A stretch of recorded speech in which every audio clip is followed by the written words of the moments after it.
today's video, we're going to talk about how you can create this amazing moody glowing effect just in Lightroom Classic using simply only Lightroom. I'm professional photographer Austin Jackson. I'm excited you're here with me today. We're going to be using Lightroom Classic for today's tutorial video. Let's jump right on in there into Lightroom Classic. You can see I'm working with this image here. All that I've done to this image so far is I've just done a focus stack and then I just brightened it up a little bit. So we're going to be talking about how I can turn this image into something that is more soft and moody rather than this kind of just boring image right here. So we're going to make this a lot more interesting. So let's go in first thing and just make our basic adjustments. We're going to scroll down. The first thing that I like to do is just do my profile corrections and chromatic aberration. And then on this image, you can see there is some additional vignetting on the sides. It's because I was double stacking a filter. Ideally, you don't do that, but if you do, it's pretty simple to just go in here with distortion and just pull out the corners a little bit more, and I am perfectly happy with that. Now, we're going to scroll all the way back up. We can close that box down if we want, and we're just going to start to tweak our basic adjustments. So I'm going to maybe drop the highlights a little bit. I'm going to bump the shadows, bump the whites, maybe bump the blacks, and then I'm actually going to drop this exposure because I want this to be relatively dark, maybe somewhere about in there. I'm not going to use the contrast slider to add contrast. Instead, I'm going to use the tone curve. Lots of other videos on this. I can link you one of mine here if you don't know how the tone curve works, but I'm going to create an S to add some contrast. You can see we're already getting this kind of moody look already, but we can do a whole heck of a lot more to it because we're getting this kind of dark, boring around the image. So we'll bring a little bit of that back just like that. Now, make sure your white balance and your tint is your temperature and your tint is looking pretty good. In this image, I think they're looking just fine. I would maybe try and tweak this. Maybe it actually needs to be a little bit cooler and a little bit more towards green. Somewhere about there looks good. The next thing that you want to do is you want to make adjustments to the individual colors. So I can go in here, mixer or point color, whatever you're more comfortable with. And the first thing that I want to do is maybe make some adjustments to the greens. So I want to make the greens a little bit brighter. I just click on the green color there and then I increase the luminance shift. That makes those greens a little bit brighter. I'll also saturate them a little bit more, maybe adjust the hue just slightly. I want to go in and make a similar adjustment to the blues in the image. Click on the waterfall there. Maybe we will just bring up the saturation a little bit. We're going to increase the range, and then maybe we'll just slide this luminance shift up just a tad, just like that. So now our image is in a good spot. If there's any other adjustments that you like to make, you can go ahead and do that here. There's nothing else that I want to do. But now we're going to get into how to really make this image look moody, which is going to be using some of the masking tools here. So let's go in, and then we're going to grab a radial gradient first. This is going to be the biggest, most important thing that you can do is to grab this. You're going to make a nice, big, soft circle, just like that. Then you're going to invert this circle. So what this is going to do, we're going to drag the exposure down. This essentially creates a big, soft vignette, way better than using the vignette slider. Now I just want to kind of fine tune this. I want it to be really soft, so maybe we'll increase the feather just a little bit. And maybe we'll drag it out just a hair. You can always toggle the eyeball to see how it looks. I'm liking what that is doing.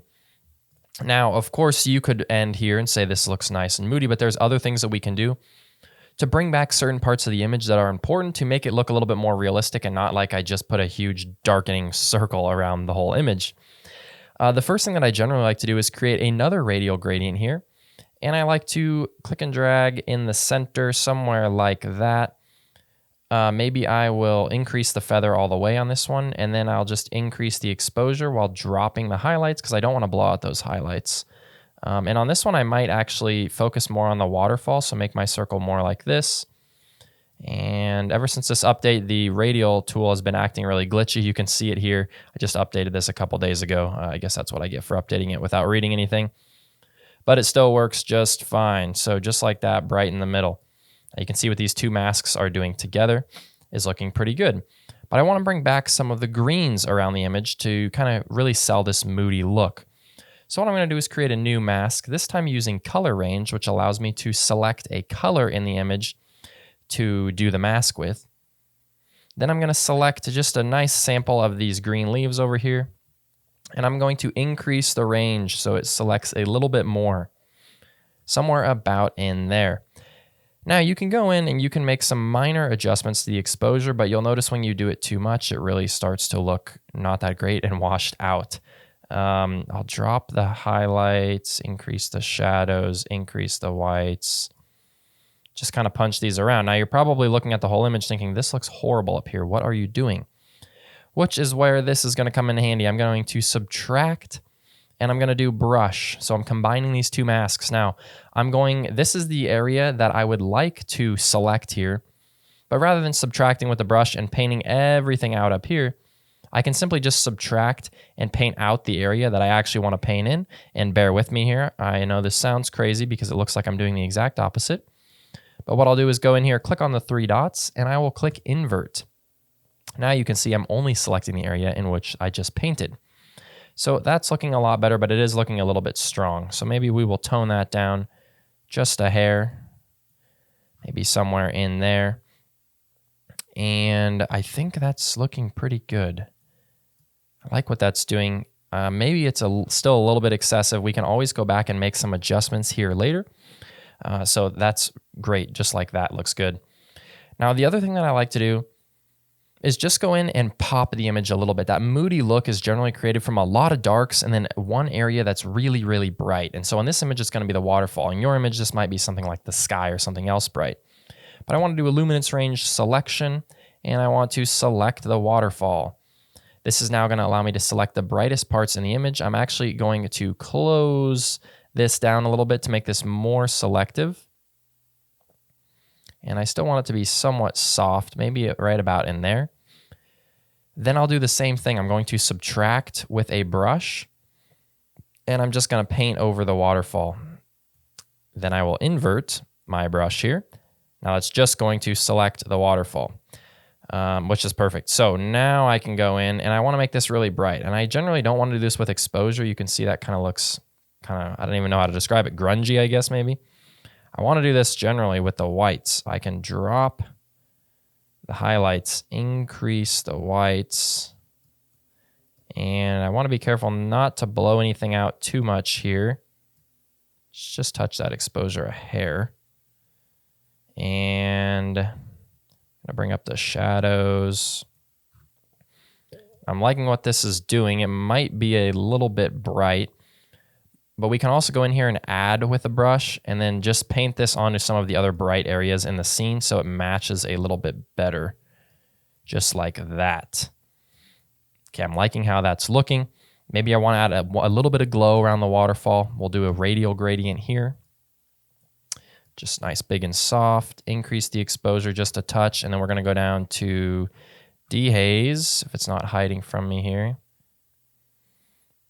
Just like that. That'll increase some glow, and then I want to just bring the highlights down once again to protect some of those brightest of the bright areas. Just like that. So now when I sit back and I look at the image, I would think, what else needs to happen? This might be a little bit strong. And if I wanted to go around brighten anything else, if I wanted to adjust this original mask, this darkening mask that really makes things look kind of soft and moody, I certainly could. Sometimes I like to bring the shadows up. That kind of just protects the darkest of the dark areas. And sometimes I'll like to bring the blacks up as well while I bring that exposure down. But just like that, kind of creates that soft and moody look in the image. Now, finally, if you wanted to go in, finish this image off, we'll do a little bit of sharpening here. We're going to do this in the Detail tab. Hold the Alt Option button, click on Masking, and drag that out. Anything that's white is getting sharpened. Anything that's black is not. Maybe we'll zoom in to look at this as well. We will increase the detail all the way, drop the radius all the way, and then increase the sharpening. We just want to get a nice, good sharp edge. Toggle this. That is looking pretty good. So just like that, you can see how we went from this boring image here to this little bit more moody image with a little bit of glow in the center. We created this nice, soft, glowy, Moody image here in Lightroom Classic. All right, so that's literally it. That really big soft vignette around the edge really makes a difference, and you can of course mask a little bit of that out if you want to bring back some details. Like you could see I brought back that lower left green corner. If you guys have any questions about this process, if you try it on your own and you enjoy it, or there's something you don't like about it, let me know down below in the comments. Of course, I always love hearing from you guys. And of course, thank you so incredibly much for watching. Make sure to subscribe to the channel if you want to improve your photography. I'm releasing weekly videos helping you to become a better photographer. Otherwise, my name is Austin James Jackson. Thank you guys so much for joining me, and we'll see you guys next time.